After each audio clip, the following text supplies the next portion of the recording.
আমরা আছি এখন পুরাকাটা এলাকায়। আশেপাশে চোর সন্দেহে কয়েক শত মানুষ লাইট নিয়ে মাঠের মাঝে নেমে গেছে চোর ধরার জন্য। আসলে চোর কোথায় কেউ জানে না, সবাই সবার দিক থেকে চেষ্টা করতেছে চোর ধরার জন্য।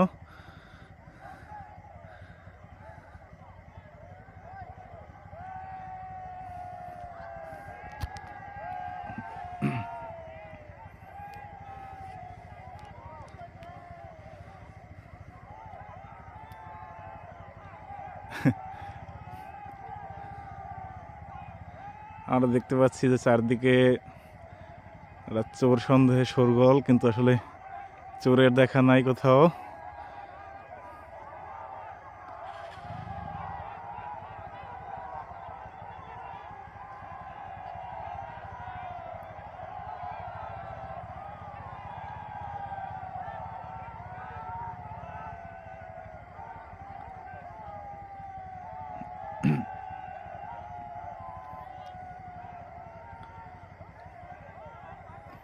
চারদিকে মানুষের শোরগোল।